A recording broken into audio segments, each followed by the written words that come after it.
warahmatullahi wabarakatuh. Salam sejahtera untuk kita semua. Kami dari kelompok 3 akan mempresentasikan materi tentang konsep pendidikan dasar dalam perspektif pemikir Ki Hajar Dewantara dan John Dewey. Kami dari kelompok 3 yang beranggotakan Widya Purnama sebagai pemateri 1, Eni Astuti sebagai pemateri 2, dan Zeti sebagai pemateri 3. Nah, langsung saja kita masuk ke materinya. Yang pertama itu ada pendahuluan. Pendidikan dasar merupakan fondasi bagi perkembangan peserta didik secara menyeluruh. Oleh karena itu, penting untuk memahami konsep pendidikan dasar dari perspektif pemikir besar seperti Ki Hajar Dewantara dan John Dewey. Nah, kita masuk ke profil tokoh yang pertama, yaitu Ki Hajar Dewantara. Ki Hajar Dewantara lahir pada tanggal 2 Mei 1889 di Yogyakarta. Ki Hajar Dewantara dikenal sebagai Bapak Pendidikan Nasional Indonesia. Ki Hajar Dewantara memiliki falsafah yaitu ing ngarsa sung tulada, ing madya mangun karsa, tut uri handayani.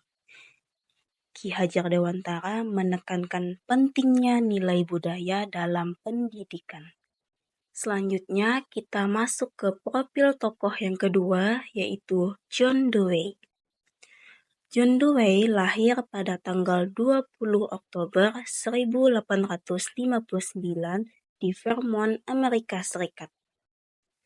John Dewey merupakan filsuf dan tokoh pendidikan progresif dari Amerika. John Dewey merupakan pelopor filsafat pragmatisme. Nah, John Dewey juga memiliki konsep pendidikan yaitu learning by doing. Pengertian pendidikan menurut Ki Hajar Dewantara.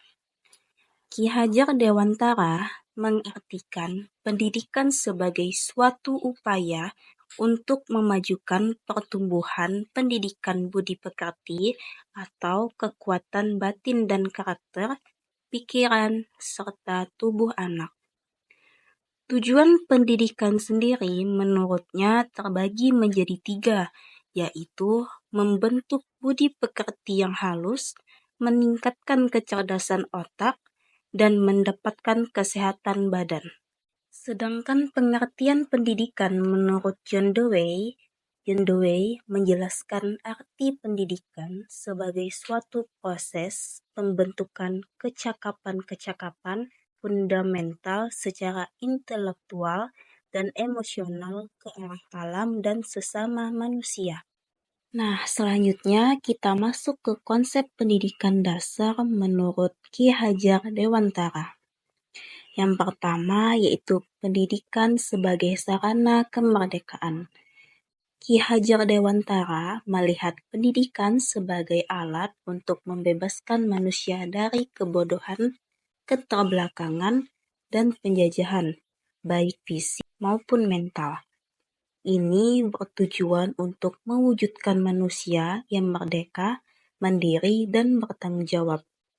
Pendidikan tidak boleh menjajah jiwa, tetapi harus mendorong pertumbuhan dan kesadaran diri. Nah, yang kedua yaitu falsafah Tut Wuri Handayani, di mana yang terdiri ing ngarsa sung tulada, yang artinya di depan memberi teladan. Seorang pendidik atau pemimpin harus bisa menjadi contoh yang baik bagi peserta didik atau bawahannya. Nah, yang kedua, ing madya mangun kersa, yang artinya di tengah membangun semangat. Saat bersama-sama dalam proses, pendidik harus menciptakan motivasi, suasana yang kondusif, dan membangkitkan semangat belajar. Nah, yang ketiga yaitu Tut Wuri Handayani, yang artinya di belakang memberi dorongan. Ketika siswa sudah mulai mandiri, guru tetap memberikan dukungan dan arahan secara tidak langsung. Nah, selanjutnya konsep yang ketiga yaitu Tringa, yaitu yang terdiri dari Niteni, Niroke, dan nambahi. Nitemi artinya anak mulai belajar dengan mengamati. Niroke yang artinya anak meniru apa yang telah diamati. Dan nambahi artinya anak menambahkan dengan inovasi atau kreativitas sendiri. Pendekatan ini mengakui proses belajar sebagai alami, aktif, dan kreatif, serta memberikan ruang tumbuh. Konsep yang keempat yaitu pendidikan kontekstual dan kultural.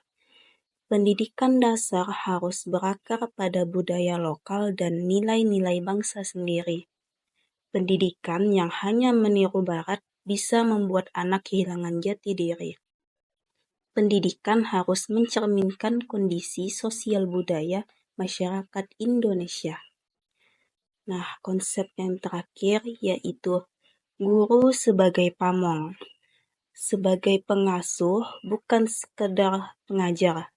Guru harus mengenal siswa secara personal, membimbing dengan kasih sayang, serta menciptakan iklim belajar yang aman dan menyenangkan. Nah, selanjutnya kita masuk ke konsep pendidikan dasar menurut John Dewey. Yang pertama, pendidikan sebagai proses sosial, yang dimana sekolah adalah miniatur masyarakat, tempat anak belajar hidup bersama. Melalui sekolah, anak belajar norma, nilai, dan keterampilan hidup bermasyarakat. Pendidikan tidak bisa dipisahkan dari kehidupan sosial. Yang kedua, learning by doing, atau belajar melalui pengalaman. Anak belajar lebih baik dengan melakukan langsung daripada hanya diberi teori. Proses belajar harus melibatkan anak secara aktif melalui kegiatan nyata, seperti eksperimen, diskusi, proyek, dan pemecahan masalah.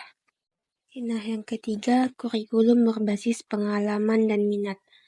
Kurikulum harus fleksibel dan berbasis pada minat serta pengalaman pribadi siswa. Anak bukanlah tabung kosong. Minat mereka harus menjadi titik tolak pembelajaran agar prosesnya menyenangkan dan bermakna.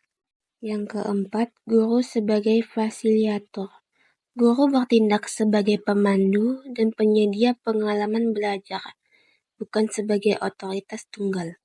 Tugas guru adalah menciptakan lingkungan yang kaya pengalaman dan membimbing siswa untuk belajar dari lingkungan tersebut. Yang kelima, pendidikan untuk demokrasi. Pendidikan harus menyiapkan anak menjadi warga negara yang demokratis. Sekolah harus mengajarkan nilai-nilai demokrasi seperti kebebasan berpikir, toleransi, kerjasama, dan tanggung jawab sosial. Nah, sekarang kita masuk ke persamaan pandangan menurut Ki Hajar Dewantara dan John Dewey.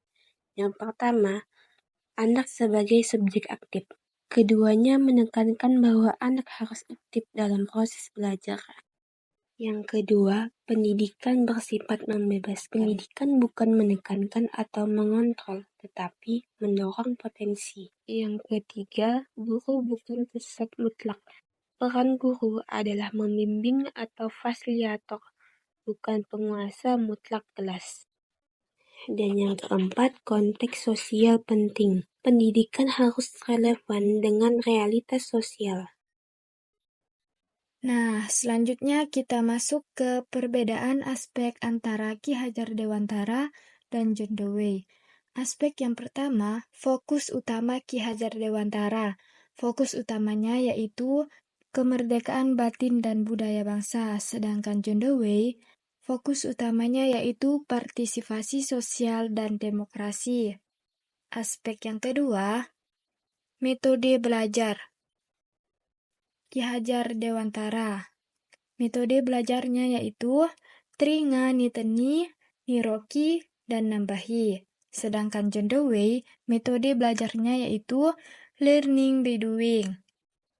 Aspek yang ketiga yaitu fungsi pendidikan Ki Hajar Dewantara, yaitu pembentukan karakter dan jati diri bangsa. Sedangkan John Dewey, fungsi pendidikannya yaitu pelatihan untuk hidup demokrasi. Aspek yang keempat, Ki Hajar Dewantara, pandangan terhadap guru, yaitu pamong, pengasuh, dan pembimbing. Sedangkan John Dewey, pandangan terhadap guru yaitu fasilitator dan penyedia pengalaman. Kesimpulannya, baik Ki Hajar Dewantara maupun John Dewey menunjukkan bahwa pendidikan dasar bukan sekadar proses akademik, tetapi proses pembentukan manusia seutuhnya. Keduanya sama-sama menginginkan agar sekolah menjadi tempat yang membebaskan potensi anak, menumbuhkan kreativitas, membangunkan karakter moral dan sosial, relevan dan kehidupan nyata. Pemikiran mereka hingga kini menjadi landasan penting dalam pengembangan kurikulum dan pendekatan pendidikan modern di seluruh Indonesia.